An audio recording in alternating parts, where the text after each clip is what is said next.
Hola, mi nombre es Felipe Suger, yo soy médico, estoy muy contento de compartir un tema más dentro de lo que son las temáticas sobre cáncer. Ya hablamos de varios temas, te puedes conferir en mi canal, Medical Ministry. Hoy voy a tratar de un tema que es la nutrición. Yo sé que actualmente hay en redes sociales, en YouTube, en TikTok, todo lo que es esa diversidad de opiniones de cuál mejor dieta para el cáncer. Ese puede ser un tema quizás para otro video. ¿Por qué hay tanta diferencia? ¿Cuál es la raíz? ¿Dónde surge esa diferenciación? ¿Por qué hay tantas diferentes opiniones por parte de los médicos para la mejor dieta para el paciente con cáncer? Pero yo defiendo una dieta basada en plantas, una dieta vegetariana. Y yo estoy plenamente seguro porque no solamente tengo un concepto teórico, sino atendo pacientes en el consultorio, tengo la experiencia clínica de ver realmente los mejores resultados con una dieta vegetariana. ¿Ok? Entonces quiero explicar cómo planificar y qué es importante que el paciente con cáncer sepa para poder alimentarse de forma adecuada. ¿Ok? La dieta para un paciente con cáncer no es basada simplesmente en un gusto personal, sino que ela necesita ser basada en criterios técnicos y nutricionales, ¿ok? ¿Cuáles son esos criterios? Primero, el peso del paciente. Si un paciente que tiene muy bajo peso y es un paciente que tiene un cáncer in situ, ou se tiene metástasis, significa que tiene un cáncer en un local del cuerpo, pero ya tiene metástasis y con bajo peso, la probabilidad del mal pronóstico y llegar a morir es altísima. Y cuando el paciente tiene un buen peso o mantiene dentro de un índice de masa corporal adecuado, el pronóstico es mejor, ¿ok? Entonces, se um paciente já está caquético, significa que já está com muito baixo peso, tem um síndrome de consumpção, que é um paciente que tem realmente los huesos bem marcados, a perda de massa corporal bastante marcada, significa que o prognóstico provavelmente é pior. Então, não lo pode dar uma dieta com una muy poca cantidad de carbohidratos y de proteínas y de grasas, porque ese paciente va a perder más peso. Por eso el peso es un criterio importante para definir la dieta. Otro criterio, el estado clínico y laboratorial. Yo tengo que ver cómo este paciente. Vamos a dar un ejemplo práctico. Si un paciente tiene un carcinoma hepático y ese paciente ya tiene una citis, que é justamente quando há um acúmulo de líquido no abdômen, esse paciente já tem uma disfunção hepática grave, está incluso com uma hepatite, já quando o corpo já, por exemplo, está com icterícia, a bilirrubina estão alteradas, as transaminasas estão alteradas. Eu tenho que planificar basado também neste estado clínico, então isso vai definir o que vou utilizar com este paciente, ok? Se esse paciente está com muito edemas nas pernas, significa que está com uma perda grande de proteínas, ok, lo que es justamente la presión oncótica, que es lo que mantiene justamente los líquidos dentro de los vasos. Cuando hay pérdida de proteína, entonces hay más extravasamiento de líquido y eso causa justamente los edemas. Perfecto. Y eso va a basear justamente para que yo pueda definir la dieta. Si ese paciente está con una anemia, la ferritina está muy baja, la transferina está muy baja, la saturación, todo lo que es del metabolismo de hierro, si la hemoglobina está muy baja, entonces voy a tener que planificar la alimentación basado en esos criterios. ¿Qué voy a utilizar para compensar esta anemia? Para subir la ferritina. La edad del paciente, si el paciente es anciano o si el paciente es un bebé, un niño de 3, 4, 5 años, como esta semana me pasó un caso, ¿no? Entonces, todo esto necesitamos definir basado en esos criterios. Y también la aceptación y la adaptación de un paciente. Eu conto uma história de um colega que me parece muito interessante, que a esposa levou o esposo quase obrigado a la consulta, pero ele não queria. Então o cardiólogo, ao perceber isto, que trabalha com medicina do estilo de vida também em Brasil, ele dijo, anote mi número al paciente, al hombre, al esposo, anote mi número de teléfono, vayas a tu casa e quando você cambie, y tenga realmente el deseo de querer cambiar, usted me llama y vamos a hacer la consulta, porque en este momento lo voy a pasar todo un tratamiento y usted no va a hacer. Y 6 meses después, el esposo justamente de esa señora llamó al doctor, hizo todo el tratamiento porque ahí ya estaba más abierto. Le gustó el doctor de percibir justamente en qué momento estaba este paciente. Hay muchas veces la madre, el esposo, la esposa quieren que el otro cambie, pero eso tiene que nacer del corazón de uno también. Y también la propia adaptación. Después que empezamos el tratamiento, tenemos que hacer un seguimiento para ver si ese paciente se está adaptando con esta dieta y sermos flexibles para mejorar y ajustar esta dieta, ¿ok?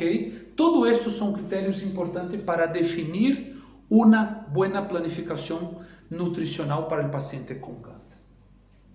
Algo muy importante cuando pensamos en la dieta vegetariana para esos pacientes oncológicos es, él necesita macronutrientes y micronutrientes. Y aquí ya quiero hacer un paréntesis que es muy importante. Yo veo en gran parte de los sanatorios en Sudamérica que yo ayudo, yo a veces conozco los médicos, los directores, colegas médicos también que trabajan con nutrición, nutricionistas, que gran parte quieren hacer una dieta cruda y vegana, significa solo vegetales crudos para los pacientes con cáncer, pensando que esta es la mejor dieta. Esta dieta es una dieta ideal para un proceso de desintoxicación, para la fase inicial, si el paciente no tiene muy bajo peso. Si el paciente tiene muy bajo peso, eso va a empeorar la inflamación del paciente, porque va a perder más peso, y la pérdida de peso, el cuerpo empieza a entrar en un desajuste metabólico, empieza a producir citocinas inflamatorias, ¿ok? Las interleucinas. Entonces es importante también entender ese aspecto para definir el plan nutricional. Y la dieta cruda y vegana no es una dieta que debe llevarse por mucho tiempo. Solo para que ustedes tengan noción, el frijol cocido, las personas piensan que los alimentos vegetales causan cáncer. Eso no es verdad. Solo el frijol tiene más de 20 nutrientes anticáncer. Y que al paciente ingerir es mucho más fácil llevar una dieta vegetariana con cocidos, una dieta mucho más variada, con mucho más abundancia y más opciones para que el paciente se alimente, más fácil de ser adaptado a un paciente justamente que comía carne, un paciente justamente que tenía malos hábitos, ¿ok? Y cuando vamos a veces por una dieta cruda y vegana que yo apoyo, pero por un corto plazo de tiempo, si el paciente tiene un buen peso, podemos llevar hasta un poco más de tiempo. Pero si el paciente está ya con mucha caquexia, que es esa pérdida de peso masiva, necesitamos ajustar esa dieta para una dieta vegetariana con alimentos cocidos. Y ahí entran justamente los macronutrientes, precisamente las fibras. Las fibras son extremadamente importantes para tanto prevenir el cáncer como para tratar, porque eso justamente hace con que mejore toda la función intestinal. Son los prebióticos que la microbiota necesita para sintetizar compuestos anticáncer en el intestino y también en el torrente sanguíneo que va a ser absorbido ahí por la mucosa intestinal. Las proteínas, que son los aminoácidos, que son extremadamente necesarias para varias funciones en el cuerpo. Y cuando los pacientes tienen una pérdida de aminoácidos muy grande, el cuerpo empieza justamente a entrar en desequilibrio y hay más inflamación. Aparte de que tiene varias funciones neurológicas, funciones hepáticas, funciones hematológicas en las células y en la sangre. Las grasas, aquí principalmente las poliinsaturadas, como el omega 3, okay, que son extremadamente necesarios y que están presentes en algunos aceites o en semillas naturales de forma más original y natural posible. Y también los carbohidratos. Aquí sí es importante entender en qué momento está el paciente, okay, en qué estadio de la enfermedad está, y si está en una fase inicial, si tiene buen peso, si no está en un estadio muy terminal. Entonces podemos justamente retirar los carbohidratos, porque sabemos que eso aumenta el índice glucémico y que la célula del cáncer se alimenta justamente de azúcar. Entonces podemos retirar y eso va a ser un beneficio. Pero si el paciente ya está con una pérdida de peso muy grande, ya está con una caquexia, entonces mejor que consuma carbohidrato para que aumente un poco de peso y se mantenga, ¿ok? Todo eso definimos basado en criterios al momento de hacer una consulta. Y también los micronutrientes, que aquí son extremadamente necesarios, que están principalmente presentes en las frutas y en las verduras, ¿no? Las vitaminas, los minerales y los antioxidantes, los fitoquímicos, que son varios, y también son varias vitaminas y varios minerales, que aquí está quizás todo lo que es el ejército principal para destruir el cáncer, tanto que va a modular el sistema inmunológico y fortalecer las células de defensa para actuar en contra del cáncer, como también esos fitoquímicos, esas vitaminas, minerales, actúan directamente en la membrana del cáncer, ¿no? En lo que es la membrana plasmática. Ahí justamente hay ciertos receptores que ahí pueden alterar justamente esta morfología del cáncer y el ciclo celular del cáncer y justamente causar apoptosis, muerte celular del cáncer, ¿ok? Y entonces esos micro y macronutrientes, para que tenga esa dieta bien planificada, bien variada, con buen aporte de nutrientes, no hay mejor dieta que una dieta basada en plantas. Todas las otras dietas, en algunos de estos puntos, va a ser deficiente.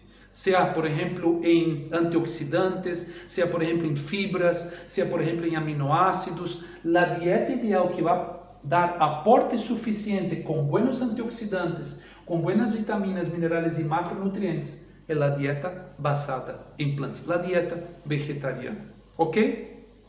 Otro aspecto importante, ¿cómo puedo formar eso a lo largo del día?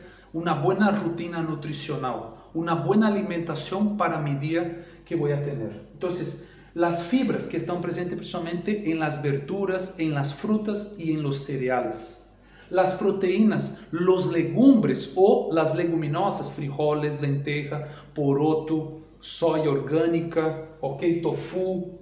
Las grasas, aquí podríamos utilizar, por ejemplo, el aceite de oliva extra virgen, el aceite de coco extra virgen y principalmente las semillas pequeñas como la chía y la linaza y también las almendras. Y los carbohidratos, si el paciente tiene buen peso, principalmente los carbohidratos, podríamos, en este caso, si tiene buen peso, si no está muy delgado, podríamos retirar los carbohidratos por un par de tiempo para que podamos actuar mejor contra el cáncer, ¿ok? Podríamos dejar quizás algunos carbohidratos que tienen bajo índice glucémico, como por ejemplo el camote y la papa, ¿ok? Y aquí podríamos también entender que podemos variar esto cada día. Y los micronutrientes, entonces, son precisamente las frutas y las ensaladas, las verduras, ok, que aquí podemos variar y distribuir en las 3 comidas del día, desayuno, almuerzo y cena, ok. Cuando yo planifico una dieta para un paciente, yo generalmente pongo varias opciones de desayuno, varias opciones del almuerzo, pensando en formar este buen aporte de micronutrientes y también de macronutrientes. Perfecto? Espero poder haber aclarado aí quizás essa dúvida. Aqui podemos poner, por exemplo, zumos verdes, zumos de zanahoria. Aqui podemos dar aporte, por exemplo, com alguns suplementos também. Pero isso é o básico e que deve ser essencial em uma dieta para um paciente com câncer. Muitas frutas, muitas verduras, muitas proteínas vegetales, fibras y también las grasas. Y también ahí definimos si vamos a utilizar o no los carbohidratos. Y aquí hago un último paréntesis también y termino con esto. Muchas personas piensan que las frutas pueden causar cáncer y las personas dicen, no, entonces sacamos las frutas. Eso es un mal entendido tremendo. Primero porque la mayor parte de las frutas, con excepción de una y de otra, la mayor parte de las frutas tiene una carga glucemia baja. Lo que hace muchas veces que aumente la carga glucemia de una fruta es cuando lo hacemos en zumos, por ejemplo. Un zumo de naranja va a tener una mayor carga glucémica do que chupar las naranjas porque va a estar concentrado, ¿ok? Y nosotros ya tenemos estudios mostrando que la carga glucémica cuando va hasta 50 de carga glucémica no altera lo que es justamente el ciclo celular de una célula que puede causar justamente la formación de células de cáncer. Si no, los vegetarianos tenían un mayor índice de cáncer y eso no es correcto. Y consumen muchas frutas, como yo, que ya tengo 26 años que soy vegetariano y como todos los días por lo menos 2 porciones grandes de frutas al día, ¿ok? El problema está en lo que sería, por ejemplo, el jarabe de maíz, que ahí sí es químico industrializado y que está con una carga glucémica altísima, elevada y completamente desprovido de fibras, diferente de las frutas integrales, con fibras, con vitaminas, con minerales, con agua en su forma más original y natural posible. ¿ok? Las frutas no causan cáncer. Eso es un mito basado justamente en carga glucémica y eso justamente no tiene embasamento que va a causar cáncer, ¿ok?